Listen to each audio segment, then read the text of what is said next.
Ladies and gentlemen, we are officially back!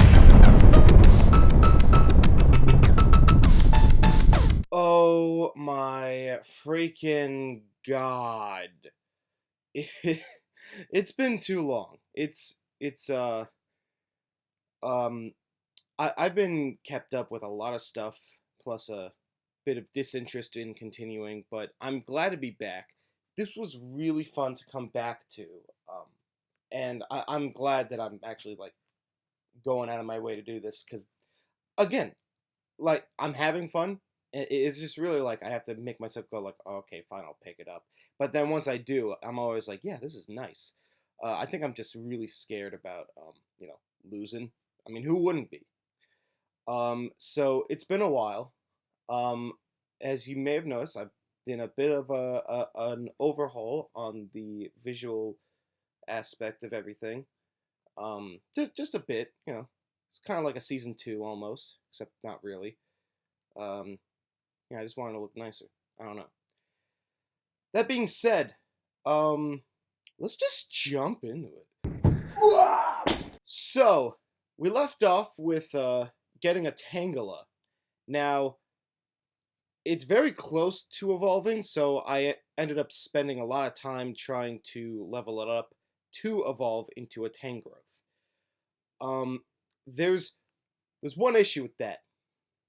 So you see, I thought that it would evolve at level 38, um, because on average that's the level that Tangela evolves at, and it's not that bad. It's just a few levels. It's whatever. I'll just switch out to like Doggo or whatever, and I'll just be getting I'll be doing good on that front. The problem is that he doesn't evolve at level 38, which already took a bitch and a half just to get to. No, he evolves at level fucking 40. 40, yes. So, here's the thing. In Black 2 and White 2, Tangela evolves at 40. It is the only games in the entire series that have him evolve that late. There it is the latest he's ever been able to evolve, and in fact, the games prior, Black and White, had him evolve at 36. But then also in like Gen 4, like when he first debuted, he could evolve at level 30 fucking 3. Or at least that's when he learned Ancient Power. Don't worry about it. So that was obnoxious, but regardless, I was able to evolve him, so now the team is fully evolved. But wait, you might be saying, Boldor didn't evolve. Yeah, well, guess what? He did as well. I want to give a very special shout out and thank you to my good friend Tommy, who also happens to have a copy of a Gen 5 game, who was able to trade the Boldor back and forth between us. I think I helped evolve him with help him with an trade evolution as well with that. So that was neat. I can't remember. It's been so long. I've been working on this for a while. Uh, so it was nice to finally get that done. So yes, Hodor's name now no longer rhymes, but Hodor the Gigalith is probably going to be a lot more useful and practical than a Boldor. So I don't care. So yeah, the team is fully evolved right now, and the type balancing is okay. They know a good combination of coverage moves to help balance each other out. It's not the best, but you know what? It's what I have to work with, so it's going to have to be okay. That being said, okay, I'm going through the route. And oh, I should also mention, while I was leveling up the Tangela, I ran into a Pelipper that had Protect, and he he got Protect 3 times in a row. So that was definitely like the most obnoxious part about that training. Um, So after going through that route, I didn't explore too much because I didn't want to run into trainers. I didn't want to go through the grass that much. I had rappel on and everything. I didn't want to bother with anything right now. So I'm going through the route, and right at the end, um, Cobalion is just behind some trees, some cuttable trees. Thankfully, I have rappel, so I could just go through the grass and come out from behind him. So, you remember how I was really scared of maybe coming across Heatran? Well, it's that, but it's Cobalion. So, that's like, he's way more defensive, but oh my god, a legendary would be so useful. A steel type in general would just be useful, period. Um, so, here's the thing that I'm going to do with legendary encounters. I'm going to save right before encountering them, and I'm going to go through the motions of fighting him. And if I succeed in capturing him, then I succeed in capturing him and have to deal with the repercussions of any results that come about from it. But if I fail to capture him, either he faints or I run out of balls or whatever, then or if I just get a complete team wipe for whatever reason, then I would reset the game from the save point and then just fuck off. That is the rule with every legendaries. Like, I get one chance to capture them, and if I fail, I move on. That's it. So, I fight Cobalion. It was quite the fight.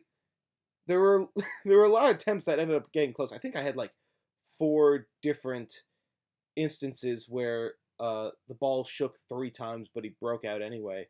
But in the end, I ended up just not being able to catch him. I mean, that's just the way things go. Do you really expect me to get a legendary Pokemon? Oh my god, I caught Cobalion! I totally faked you out! Get you baited, son! Get you baited! I caught Cobalion! Woo! So, yes, I caught the son of a bitch. Took a few tries, but you know what? With only 30 Ultras and 3 Greats, I was able to catch him within like 15 to 18 throws. It really helps that Knot has Stun Spore. I was able to get him in the red. It was really looking nice. That being said, Gold Duck had to perish in the fallout. I'm a little upset because a water type would be very useful, but honestly, if I had to choose over a Gold Duck or a Cobalion, I think I'll take the Cobalion. That's just my personal opinion. So, yes, we now have a legendary on the team. He's actually a level above Doggo. So, that's real nice. It's looking really clean right now. So, that happened. And it only cost 1 casualty. I have to say this right now. Flutter is like the perfect wall against Cobalion. Being like, okay, so here's the thing. Flutter, with his typing, was able to resist Sacred Sword or whatever it's called. He was able to take a hit from Iron Head, and all he had left was like 0 PP on Retaliate because he wasted that on like, I guess, Gold Duck. But he also only has Helping Hand, which does nothing. And I get the thematic appropriateness, but honestly, it's just more throwing me a bone at that point. It's just like, thank you, Game Freak, Jesus Christ. So yes, I've decided to call him Backbone because that's exactly what he is with this team. Oh man, Power Tool, eat your heart out. Don't need you anymore. Oh man, this is Steel type, very important defensively, and the fighting is gonna be nice as well. So coincidentally, he was right next to the town that I was trying to get to. And while there, I run into the professor and Bianca.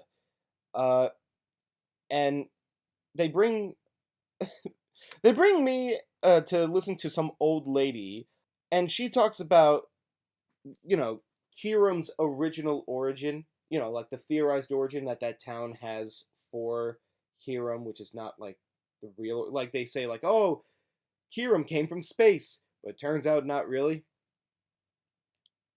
Uh, the professor said that she'll add it to her research, implying that she hadn't heard this tale before.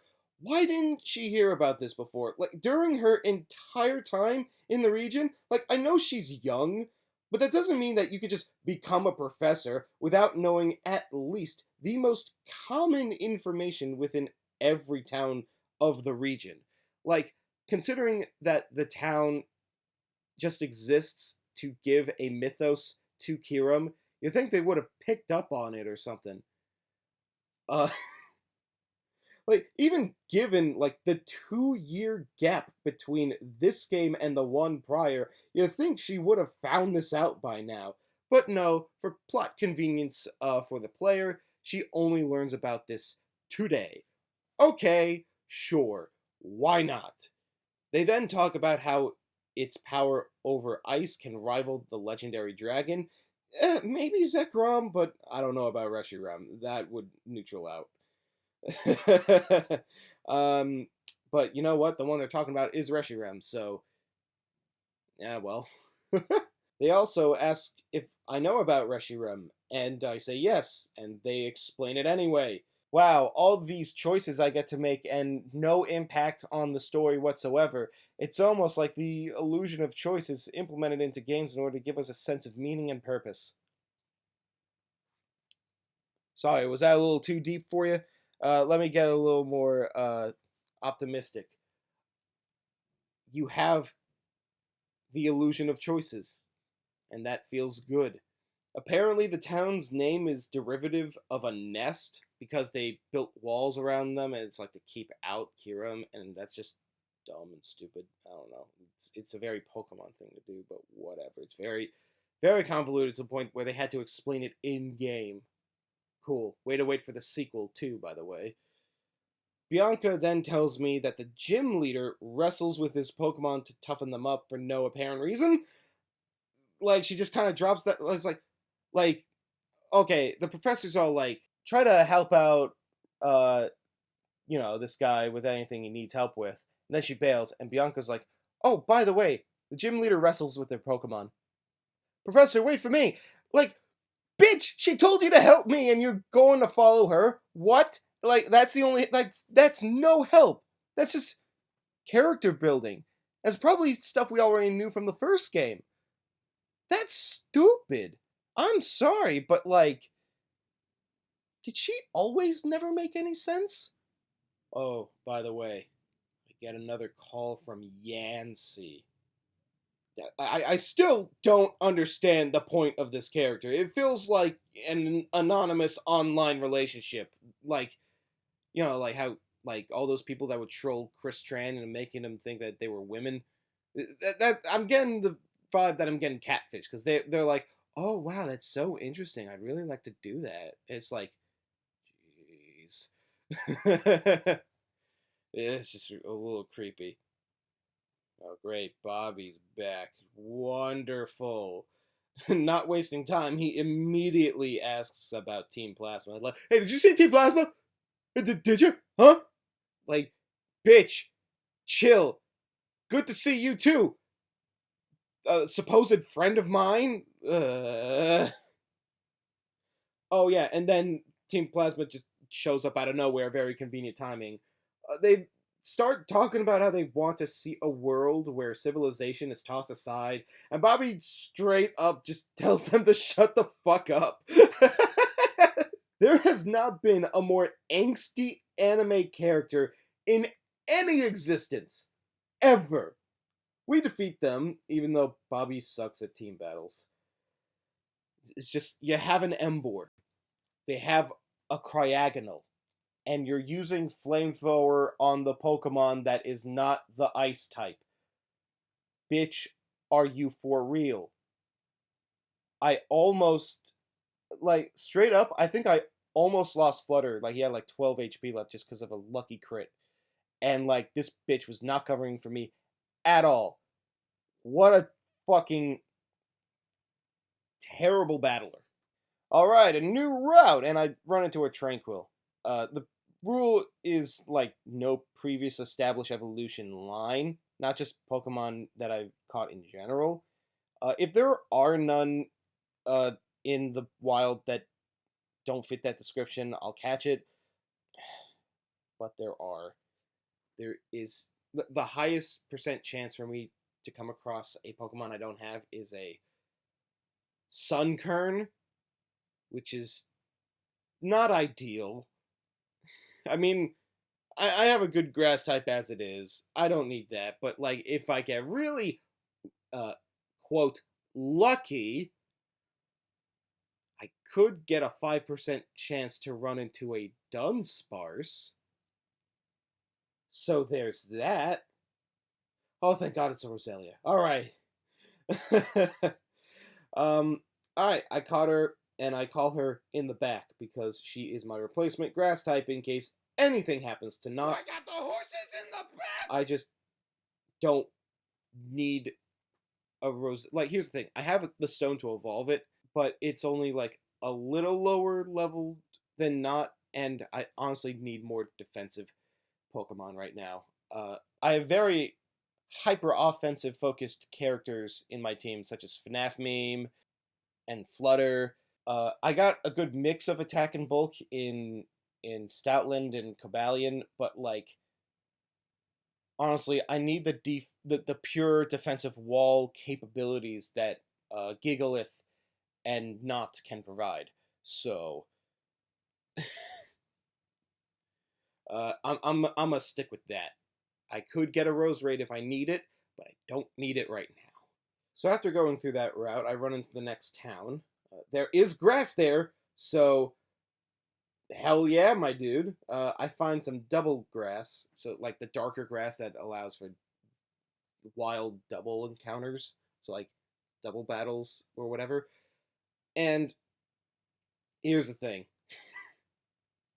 I run into a double battle of a Zangoose and a Marill. Either is fine, but Marill would help cover for water and would be more desirable personally. So I end up catching her, and I call her Root Beer because she floats. Get it? All right, past the town, new route. I find a Gligar. I caught him. I call him Hang Glide. I'm I'm really banking on these backups right now. We'll see how well those turn out. So, just like before, Virizion comes out of nowhere. So, like, with Cobalion, I met him in, like, a previous route, and then he's just behind some trees. Virizion is just, like, on a cliff, like, calls out for me to grab my attention, and then just jumps right in front of me. Like, not even, like, in the path towards me, like, directly in front of my character. So I immediately have another chance to catch a legendary. Now, normally, a sensible person would say, well, you're already wasted so many resources trying to get a legendary. Why in God's name would you go for another one a second time? And my response to that would be, I've beaten a lot of the other trainers. I got some money. I've got some more Ultra Balls. I've got some capability of capturing it. So I go for Virizion. Same rules apply. And okay. Here's the thing. Instead of Iron Head, this bitch got Giga Drain, so it can heal itself. So that's a little annoying. But it also has Helping Hand, and given that it has the same moves as before, and it ran out of Retaliate PPs, that means that Flutter is an even better wall than before. I never really would have thought of him as being that hyperly defensive, but you know what? Against the right opponent, he kind of is. So, I whittle it down, and I keep trying to whittle it, and I'm like in my mind, I'm like, oh yeah, it's a grass type. Stun Spore won't work on it. But then I'm like, let me just try it. And then it works, so it's paralyzed, so I wasted a bunch of balls before for nothing. Um, and I came to realize, oh yeah, they didn't make that a thing until like after this gen. I wasn't sure if it was this gen or later, but no, yeah. Stun Spore works on grass types, at least in this game. That is good to know. uh, so that's nice. And a similar situation. Thankfully, now that it's paralyzed and that it's running out of PP, and that Flutter is such a good wall that it doesn't really get that much HP back at all, it ends up staying in the red for a good majority of the time. And yeah, you know what? Like, I did my best. It's unreasonable for like anyone to expect me to get like not only like 2 legendary Pokemon within a Nuzlocke without using a Master Ball, but like in the same like playthrough of I caught it anyway! Get your painted again, son! You got caught! Woo! Duck Hunt Dog Banjo Kazooie! Yeah, it was it was quite the experience. It was a little similar to Cobalion, but believe it or not, it was a lot easier because my whole team, aside from like Gigalith, who I just did not send out, were a really good wall. Like my team was like eating up those hits like really easily, and it was just a simple of RNG and patience, and I caught it. I caught 2 legendaries in one fucking playthrough. Like goddamn. I was so scared to go up against like Heatran. Now I'm just like, oh, okay. Oh man, I could not be more happy. Now, here's the thing. Cobalion is also fighting type. Not is also grass type. So replacing either of them with Virizion would not be ideal in terms of variety. I understand that Virizion would be a better choice than not, but again, I need that defense, my dude. It also does not help that it's 4 times weak to flying, which would make me really fucking paranoid. It just takes one aerial ace and a crit to just pop dead. And, like, I get it. Like, I already went through the flying type gym, but honestly, it's nice to just have that as backup, like, again. Honestly. There's nothing really... Like, I see this as an absolute win. No one died, and I got another legendary. It's a fucking miracle. So, yes, I'll keep it in the box for now, and I currently call it I got horses because it is a horse, and uh, keeping it in the back in case of an emergency. I got the horses in the back. So I then make it to the city after that route. Jesus, it's just Route City this playthrough, isn't it? Route City, bitch. Route City, bitch. I'm not gonna get copyrighted because that's a parody, bitch. So yeah, there is, like, take a fucking wild guess what's on the other side of that city. Another goddamn route. But you know what? I can't go farther than that. So, I'll just go there and whatever. Like, get another, like, chance at a capture. So, I'm running through the grass, and I find a Garbodor. I mean, okay, a big, bulky poison type would be interesting. And, like, here's the thing. A lot of people really hate on this Pokemon just because it's literally sentient trash. But honestly, I would argue it's more creative than any of the shit you would come up with. Let's be real here. How much would you be able to draw or design a Pokemon?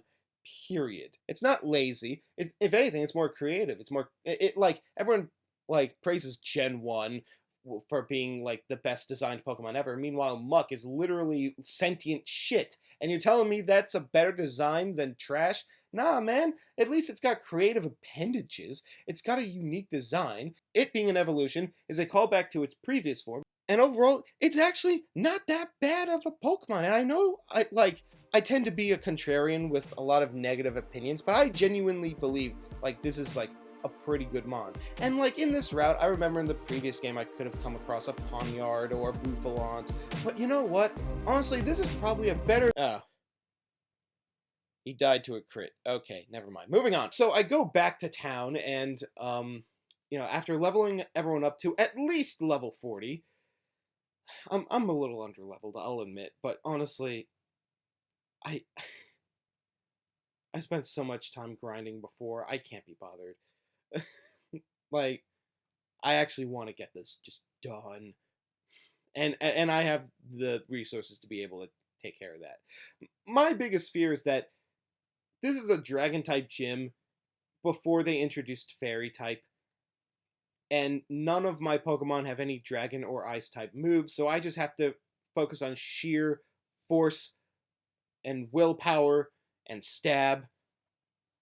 So I go into the gym. It's got this weird gimmick where you get to make the choice of who to fight or like what type of battle to fight, and like you just a dragon statue, mechanical dragon statue. I don't know how the fuck they make stone move, but whatever. And it's like, okay, the he's the dragon's headbutting like the fists and eventually the head when you fight the gym leader. But like the two appendages you like headbutt, two of them like at the top are obviously like the hands, but like the ones at the bottom they look like hands, but they're actually feet. So like imagine trying to headbutt someone's foot. That's fucking weird. Regardless, I take on the gym leader, and it wasn't a cakewalk, but I was able to come out relatively unscathed. There were no casualties the whole time. I beat him, and it's weird. Usually they save Dragon type for like the last gym, or at least like the last Elite Four member, because it's supposed to be the penultimate type. And he was the final gym leader in the last game, but there's one more after him, which makes me wonder who the hell else is there to fight. I don't even think I remember who else there was. I'll have to be reminded. But it doesn't matter. So I speak to him at his place, go on a little date or whatever, a bit of a age gap, but whatever. And he talks about how, like, the classic story about how Zekrom and Reshiram focused on truth or ideals, and even though they could have worked together, they decided not to. And like it's theorized that Kiram was the husk left over and whatever. And then he just tells me, "Oh yeah, I also got the DNA splicers." Wait a second. Wait a second. Hang on. It was to my understanding that the DNA splicers were an invention that Team Plasma made to fuse Kiram with either of the dragons. I wasn't aware that it was an ancient relic that was being guarded by this dude. Because it's like, oh, it sounds very scientific and like, it's DNA splicers. It's a very like sciencey kind of name. Not what I expected from an ancient treasure guarded throughout generations. But okay, whatever. I'll buy it because who cares at this point? And then very conveniently, a battleship that came straight out of Mario 3 decides to descend upon the city and fire a fucking ice cannon, causing snowborn terrorism upon the entire city. Man, this is the second worst instance of ice being incorporated with terrorism I've ever seen. That being said, they demand the DNA splicers, but because, the dude with the best beard in history says no, they're just like, okay, fuck you. We're gonna keep doing what we can, but we can't fire it again because it needs to warm up, weirdly enough, because it shoots ice. And then we have to drive out Team Plasma out of the city. But you know what? I beat the gym leader, so that's all I really want to accomplish because I couldn't do it last time. So I'm gonna end it on a cliffhanger because I want some investment for people to come back. Holy shit! Holy shit! This has probably been the most successful playthrough I've had in this this Nuzlocke ever. Like, oh my god! I actually only lost one team member. I got 2 legendaries, and I beat a gym leader. I got a ton of backups for emergencies. This is a this is an absolute win. Like, yeah, it's sad we don't have the water type, but you know what? Honestly, if I had to pick anyone to get rid of to replace Cabalion with, it'd probably be like him anyway. So yeah, everything's looking hunky dory right now. I'm really excited to see how this continues on in the future. Hopefully it won't be another year or two before I make another video. No promises, but you know, high hopes and all that. Thank you all so much for watching. If you haven't seen any of the other episodes, I don't know why the hell you stuck around this long, because you must be the most confused. But regardless, I'll catch you guys next time. We're back, baby! It's gonna be awesome! Ugh.